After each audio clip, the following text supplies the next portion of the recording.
स्वामी माधवनाथांची गादी तर तिथे स्पष्ट तिथे तिला दर्शनाला ते घेऊन गेले होते. या मुलांना लग्न झालं आणि हार घालायला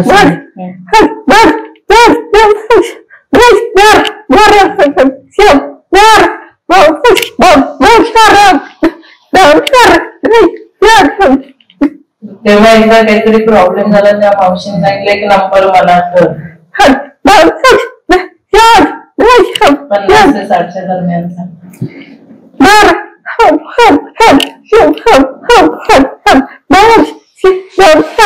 तिच्या डोळ्यासमोर 56 नंबर आला. सांगितलं मी 56 नंबर धरला. तर मावशी म्हणली की हाच मला पाहिजे होता.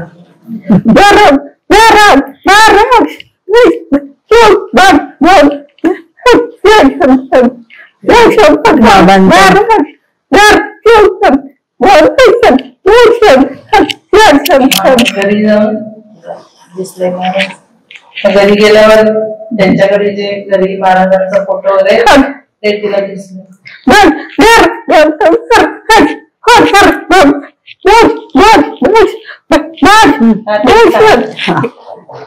सांगते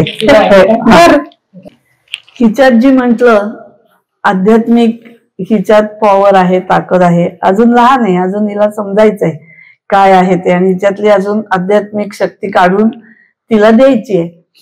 पण हिच्यातली आध्यात्मिक शक्ती म्हणजे काय की ज्या वेळेला ती माझ्याकडे आली होती त्यावेळेला जेव्हा मी सांगितलं 11 नंबर म्हणजे तुझे सासू सासरे चांगले असतील, तर तिचे सासू सासरे म्हणजे हे 2 जण जे इथं बसलेत ते तिचे सासू सासरे, आणि त्यांच्याकडेही आध्यात्मिक खूप ताकद आहे. आता ती जेव्हा माधवनाथ महाराजांच्या तिथे कुठे गेली होती, इंदोरला गेली होती, तेव्हा तिच्या मनात आलं की आपण महाराजांना हार घातला पाहिजे. आणि महाराजांनी तिला सांगितलं की हार हिने घालायला पाहिजे. आणि तिथं कुठेच फुलं नव्हती, काहीच नव्हतं, हार मिळायचं काही दूर दूरवर काहीच नव्हतं. आणि हिला वाटलं की आता हार कसा आपण महाराजांना घालणार, तर तिथे त्या पुजाऱ्याच्या घरनं आईने हार बनवला होता आणि तो पुजारी देवळात आला आणि त्या पुजाऱ्याने हिलाच हार घालायला सांगितला. हा तिला अनुभव तिचा आलेला. आणि दुसरा म्हणजे मी तिला सांगितलं होतं की काही वेळेला ती चिडते, काही वेळेला तिला काही गोष्टी कळत नाहीत. मग त्यावेळेला ती जेव्हा चिडते, रागवते, रुसते, रडते, तर ही कारणं म्हणजे तिला काही प्रॉब्लेम आहे असं नसतं. ज्या वेळेला मी बघते की हिला बाबा ही चिडतीये, ह्याच्या मागचं कारण शोधायला गेलं की नाही, हिच्यातली आध्यात्मिक जी ताकद आहे ही तिला मिळायला पाहिजे. ही मिळाल्याशिवाय ही मुलगी शांत होणार नाही. की प्रत्येक वेळेला आध्यात्मिक ताकदच आपल्याला चांगलंच देते असं नाही, त्यावेळेला ती आपल्याला आठवण करून देत असते की बाई मी तुझ्या तिथे आहे, माझी आठवण कर. हे मिळण्यासाठी प्रत्येकाला त्रास भोगावा लागतो. जेव्हा मी बघते हिचा, जेव्हा मला फोन येतो की असं, किंवा काही वेळेला डायरेक्ट मला वाटतं की प्रियांका कशी आहे, मग मी फोन करते तिला, तर त्यावेळेला नेमकं तिला काहीतरी तिचा मूड बदललेला असतो.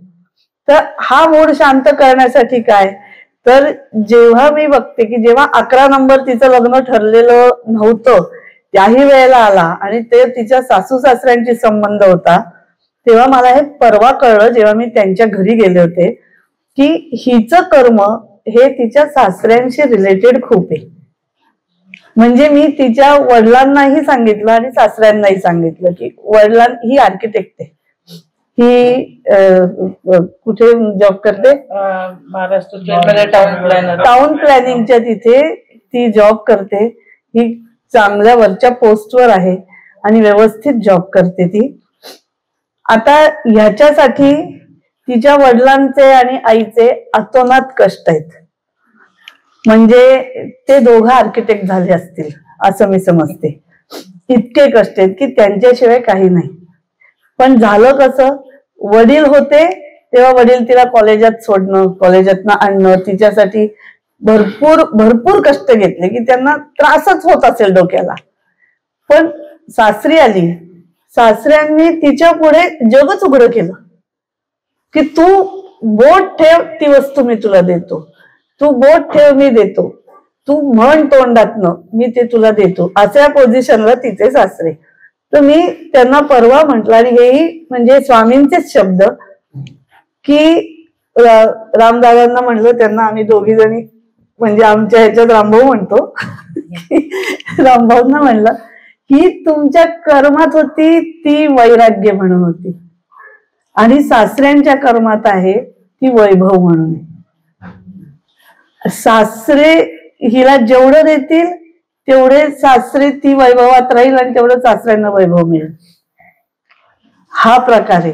आणि खरोखर तिचे सासू सासरे हे म्हणजे तिला मुलगीच मानतात. तिचे सगळे हट्ट, कुठला सासरा आहे जगातला जो सुनेचा सगळे हट्ट पुरवेल, बायकोचे नाही पुरवणार पण सुनेचे पुरवतो असं आहे ते. आणि त्याच्यामुळे हे कर्म आहे हे जेव्हा मला कळलं तेव्हा मी तिला सांगितलं की तू सासऱ्यांच्या मागे बसायचं आणि ध्यान करायचं.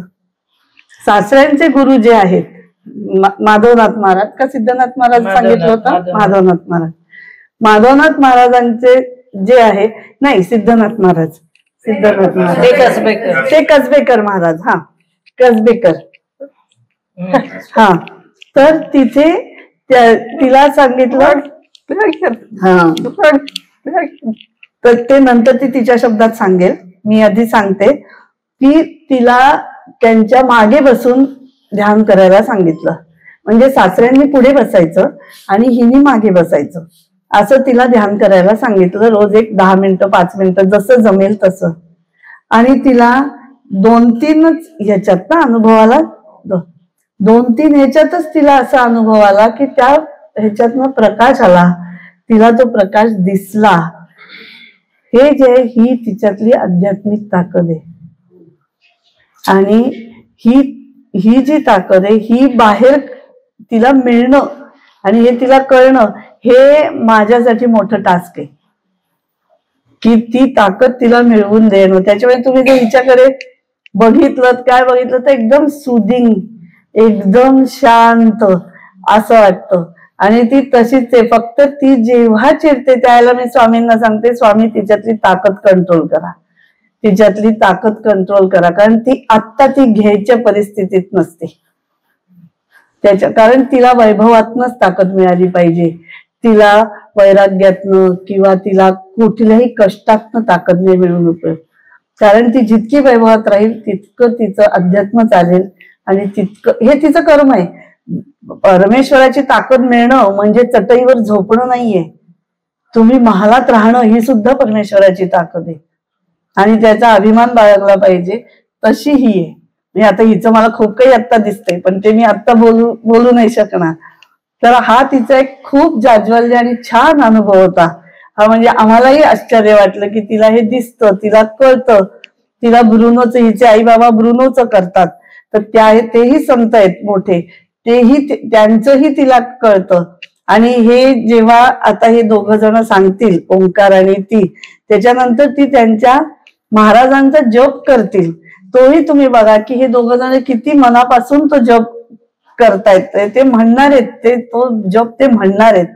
तर हे खूप मोठं कर्म आहे की फक्त महाराजांचं नाव त्यांच्या तोंडून इतकं छान ऐकायला येतं आणि ते खूप त्यांच्यासाठी फार महत्वाचं आहे. आता तू तुझा